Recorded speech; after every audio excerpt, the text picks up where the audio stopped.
it's on to it's smash and grab. So, John, this is a new one, and you're in the hot seat this time. So, what about smash and grab? What's that all about? Well, so it's interesting. So one of the things that you were just talking about with knowledge, I think, is one of the things I like about it is actually it's PMO people generating PMO knowledge and using that for the PMO. And I so often in the past, I think we've been reliant on PMI's body of knowledge and stuff from APM and things from project managers that we've kind of pulled in and sort of made our own PMO stuff around. I really love everything that you're doing at House PMO to actually say, no, let's not just piggyback off everyone else anymore. Let's have our own PMO body of knowledge of how PMOs work and how they engage in organizations, because nobody else really understands it like PMO people do. And I think that's really, really important. So I love what's happening there.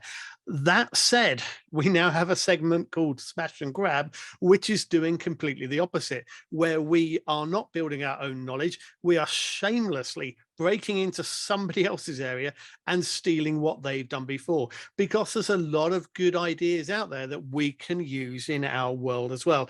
And the one I'm just going to talk about really briefly now is something called the STEPPA model. So I have stolen this shamelessly from the world of coaching. Let me just share screen really, really quickly.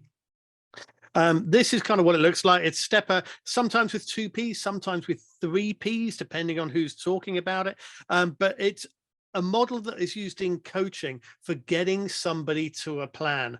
Now, that's something we do in PMOs all the time. We get people to, we take someone with an idea and we try and get them to a stage where they have a nice detailed plan. And there's loads of ways of doing this. We've all done workshops where we stick Post-it notes on walls. We do work breakdown structures. We channel that through and we come up with a plan at the other end of it and help people shape those.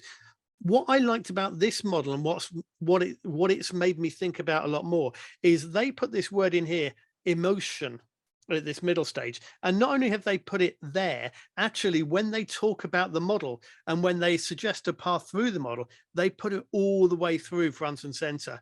And the argument for that is really quite clear. Now, they're thinking about individual coaching sessions. They're thinking about somebody coming to them that might have a subject area, and they need to work with that individual to define their goal, work out where they're going, and help them form a plan. But the reason emotion is so important around this is even if you have the best plan in the world, you've got it really nicely defined step by step. If they don't have an emotional attachment to it, if they don't believe they can do it, if they don't feel in their bones that this is something that's going to work for them, then it's never going to fly. That plan is never going to get off the whiteboard or never going to get off the Gantt chart, and it's never going to work. And I love that emphasis, and it's something that I've been trying to do more recently when I'm in workshops, when we're sort of setting up projects and defining them, or even doing business cases earlier, is making sure I'm doing a conscious check-in around the emotion of everybody involved in it. Actually asking those questions. How do you feel about your chances of succeeding in this? Or if we're not getting into there, reversing it and saying, well, actually, how does it feel if this doesn't happen, if you don't achieve these goals that you're trying to do? That emotional check-in, we just tend to score that on a 1 to 10 scale. How do you see your chances now?